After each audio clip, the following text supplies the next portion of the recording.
From first light this morning, and after the red wind warning for counties Kerry and Cork was lifted, council crews took to the roads to tackle dozens of incidents, mainly fallen trees left in the wake of Storm Eunice, including this one near Bandon.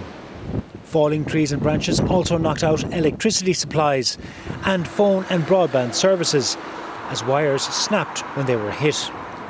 In Clonakilty, people were out from early and had lots to say about Storm Eunice. I'm just cleaning out the debris off here after the bad storm last night. Looking good? Looking good. I found it a bit frightening. It was very windy, very wild, but thanks God it looks like it's calming down now.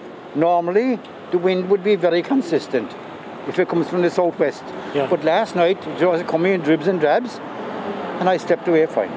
We did hear the storm last night. It didn't keep us awake a whole lot. At one stage there were more than 50,000 customers without power in counties Cork and Kerry, including here in Inchydoney, where this electricity pole fell on a house. While many have had power restored already, a substantial number are facing the night ahead without supply.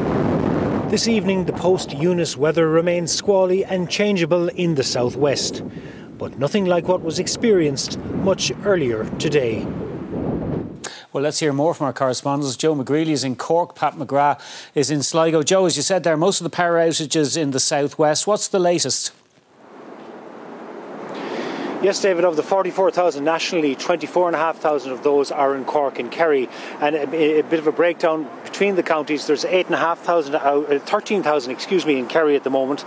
That's 8,000 out in Kilgarvan, 2,000 in Valentia and another 1,000 in Waterville. And then in County Cork, there's 8,500 still out as well. That's in areas such as Bandon, Macroom and Castletownbere. And then there's another 3,000 in East and North Cork. And as we've been hearing, it looks like some of those certainly will be without power for tonight, and the repairs won't take place until tomorrow.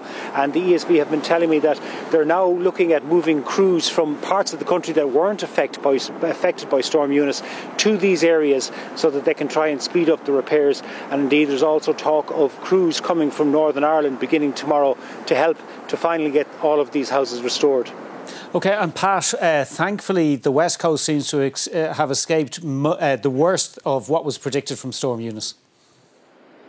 Yeah, 24 hours ago it was a case of prepare for the worst and hope for the best. And generally speaking, David, the northwest hasn't been too disrupted by Storm Eunice. Of the areas that were impacted, County Donegal was worst hit. Snowfall overnight and early this morning led to some problems on routes around West Donegal, around Letterkenny, in parts of Inishowen and on the Barnesmore Gap. Rising temperatures, the work of council crews clearing routes meant that all roads were passable by lunchtime. That remains the situation around the county this evening. There have been some hail showers in the last while, and with temperatures forecast to drop later on, with that snow and ice warning in place for the whole country, motorists are advised to exercise caution.